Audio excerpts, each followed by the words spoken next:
आतिशी को चुनाव आयोग ने जमकर धोया। कर न सकें इकरार तो कोई बात नहीं, मेरी वफा का उनको एतबार तो है। शिकायत भले ही उनकी मजबूरी हो, मगर सुनना, सहना, सुलझाना हमारी आदत तो है। आतिशी ने उठाए थे चुनाव आयोग पर बड़े सवाल। तो ये साफ है कि गलत तरीके से वोट काटने की साजिश हो रही है। दिल्ली में चुनाव की तारीखों का ऐलान हो चुका है और आज जब चुनाव आयोग की तरफ से चुनाव की तारीखों का ऐलान किया जा रहा था, तब आतिशी को चुनाव आयोग की तरफ से जमकर धोया गया, जिसके बाद शायद ही कभी आतिशी चुनाव आयोग पर सवाल उठा पाए। नमस्कार, कैपिटल टीवी देख रहे हैं आप, मैं हूं आपके साथ हर्ष भारद्वाज। दिल्ली विधानसभा चुनाव के कार्यक्रम की घोषणा करते हुए मुख्य चुनाव आयुक्त राजीव कुमार ने इलेक्टोरल रोल वोटर लिस्ट के संबंध में राजनीतिक दलों और खासकर दिल्ली की मुख्यमंत्री आतिशी की तरफ से उठाए गए सवालों का जवाब दिया है। उन्होंने वोटर लिस्ट में गलत तरीके से नाम जोड़ने और हटाने के आरोपों को सिरे से खारिज कर दिया। सीईसी राजीव कुमार ने कहा कि कुछ पार्टियों ने दावा किया कि कुछ समूहों को गलत तरीके से निशाना बनाया जा रहा है और मतदाता सूची से उनके नाम हटाए जा रहे हैं। मैं उनको बताना चाहता हूं कि किसी भी कीमत पर वोटर लिस्ट से किसी का नाम मनमाने ढंग से नहीं हटाया जा सकता। यहां आपको बता दें कि आम आदमी पार्टी के नेताओं अरविंद केजरीवाल और खासकर आतिशी ने निर्वाचन आयोग को निशाने पर लिया था। दोनों ने आरोप लगाया था कि नई दिल्ली विधानसभा सीट समेत कई विधानसभा क्षेत्रों में वोटर लिस्ट से नाम काटे गए हैं। खासतौर पर उन लोगों और इलाकों से वोट काटे गए हैं जिनके बारे में माना जाता है कि वो आम आदमी पार्टी के समर्थक हो सकते हैं। अरविंद केजरीवाल के नेतृत्व में आप नेताओं का एक डेलीगेशन इस संबंध में अपनी शिकायत को लेकर चुनाव आयोग के अधिकारियों से मिलने भी पहुंचा था। जो प्रश्न पूछे गए उनका जवाब मुझे देना चाहिए, मैं देता हूं उनका जवाब आपको। एक जवाब देने से पहले अगर ये बात मैं कहूं कि ये पूरी पिक्चर अगर किसी को दिखा दो तो सारी पार्टीज को पता है कि वो जहां उनको वो भी हर जगह में जीते हैं। हर इलेक्शन के बाद एक परिणाम से रिलेटेड परिणाम के बेसिस पे प्रक्रिया का आकलन नहीं हो सकता। परिणाम अपना निश्चिंत है। फिर से जो पार्टी सब जानती हैं कि वो भी जीतती हैं, अगर उसको भी शायराना अंदाज में कहा जाता तो कैसे कहते, ये मैं कहने की कोशिश फिर से करता हूं। वो जानते हैं, वो जीत चुके हैं, उन्हें पता है। कर न सकें इकरार तो कोई बात नहीं, मेरी वफा का उनको एतबार तो है। शिकायत भले ही उनकी मजबूरी हो, मगर सुनना, सहना, सुलझाना हमारी आदत तो है। Friends, with this I will come to the electoral roll. अभी भी इलेक्टोरल रोल के बारे में कहानी चल रही है। देखिए, आपको एक करीब 70 स्टेप्स ऐसे हैं। इलेक्टोरल रोल, उसके बाद चुनावी प्रक्रिया, EVMs, polling station, form 17C, counting, जिसमें पॉलिटिकल पार्टीज और कैंडिडेट्स कॉन्टिन्यूसली हमारे साथ रहते हैं। डिस्क्लोजर्स की जो मैं बात कहता हूं वो आज मैं आपको दिखा रहा हूं कैसे। अगर जब भी इलेक्टोरल रोल बनता है तो रेगुलर मीटिंग्स होती हैं, फॉर्म 6 के बिना हो नहीं सकता। बीएलए हर पार्टी को अपॉइंट करने का अधिकार है। जो भी क्लेम्स एंड ऑब्जेक्शंस आते हैं वो हाथ की हाथ हर पॉलिटिकल पार्टी के साथ में शेयर किए जाते हैं। वेबसाइट पे ड्राफ्ट डाला जाता है। पोलिंग स्टेशन के रेशनलाइजेशन में कंसल्ट किया जाता है। कोई डिलीशन हो ही नहीं सकता जब तक उसके पीछे फॉर्म 7 ना हो। जिसके बाद chief election commissioner Rajiv Kumar ने इन आरोपों का जवाब देते हुए कहा कि भारत में 2020 से 30 राज्यों में चुनाव हुए हैं और इनमें से 15 राज्यों में अलग अलग पार्टियां जीतकर सत्ता में आई। इससे स्पष्ट है कि चुनाव पूरी प्रक्रिया कितनी पारदर्शी है। वोटर लिस्ट से नाम हटाने और जोड़ने की प्रक्रिया भी बहुत पारदर्शी है। यहां तक कि हम सभी राजनीतिक दलों को अधिकार देते हैं कि वो अपने स्तर पर बीएलओ की नियुक्ति करें। हर साल अक्टूबर में ड्राफ्ट रोल तैयार किया जाता है और नए लोगों को जोड़ा जाता है। उन लोगों के नाम वोटर लिस्ट से हटाए जाते हैं जो दूसरी विधानसभा में शिफ्ट हो गए हैं। राजीव कुमार ने कहा कि बिना डेथ सर्टिफिकेट के मृत व्यक्ति का नाम भी वोटर लिस्ट से नहीं हटाया जा सकता। सभी राजनीतिक दलों को वोटर लिस्ट की 2 कॉपी दी जाती हैं। इसके अलावा हर मामले में व्यक्तिगत सुनवाई की जाती है। जिस भी वोटर का नाम डिलीट करने का आवेदन आता है, चुनाव अधिकारी व्यक्तिगत रूप से उस व्यक्ति या उसके परिजनों से संपर्क करते हैं। मृत्यु की दशा में डेथ सर्टिफिकेट लगने पर ही लिस्ट से नाम हटता है। इसलिए राजनीतिक दलों को वोटर लिस्ट में नाम जोड़ने और हटाने को लेकर भ्रम फैलाने से बचना चाहिए। मुख्य चुनाव आयुक्त ने कहा कि वोटों की गिनती से पहले राजनीतिक दलों के एजेंट से मिलान करने को कहा जाता है।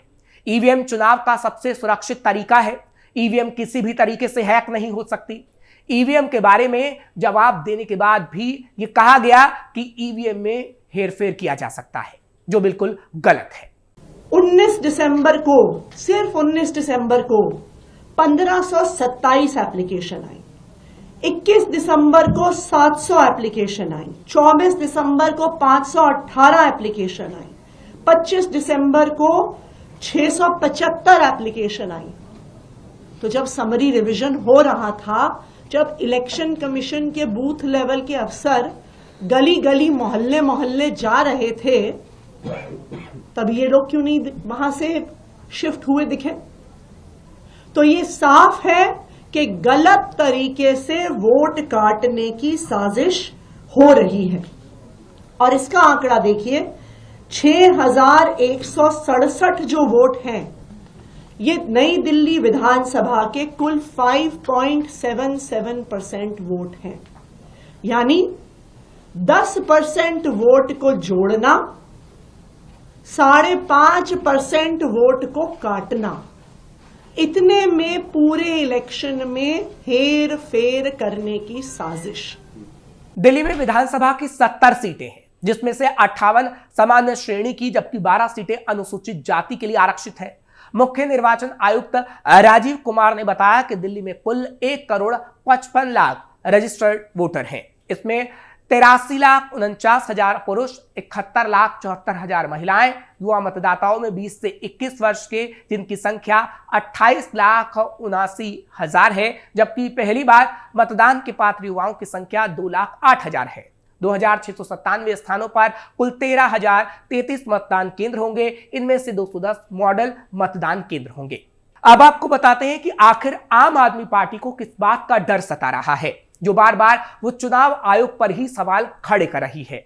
तो वो डर हार का है, क्योंकि दिल्ली के पूर्व मुख्यमंत्री अरविंद केजरीवाल को हार का डर सता रहा है। इस बार कहा जा रहा है कि आम आदमी पार्टी दिल्ली में काफी कमजोर भी हो गई है। उसकी कई वजहें हैं। आम आदमी पार्टी के सामने क्या है नई टेंशन? दिल्ली में पिछले 11 साल से राज कर रही आम आदमी पार्टी के लिए इस बार का चुनाव कठिन दिख रहा है।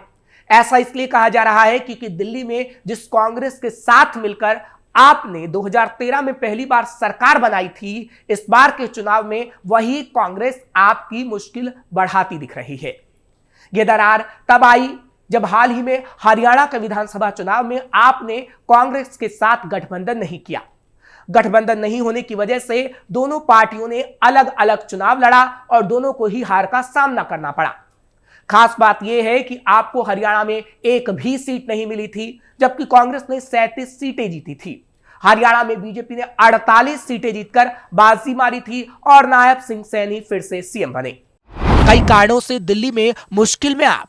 पूर्व मुख्यमंत्री अरविंद केजरीवाल का जेल जाना एक मुख्य कारण है। कहीं ना कहीं उनकी छवि पर प्रभाव पड़ा है। आम आदमी पार्टी पर लगातार भ्रष्टाचार के आरोप लग रहे हैं। यह भी एक बड़ा कारण बना हुआ है। आप में अंदर खाने गुटबाजी भी चल रही है, जिस वजह से कई दिग्गज नेता हाल ही में बीजेपी में शामिल हुए हैं। कांग्रेस का गठबंधन न करके अलग चुनाव लड़ना भी आपके लिए बड़ी चुनौती बना हुआ है।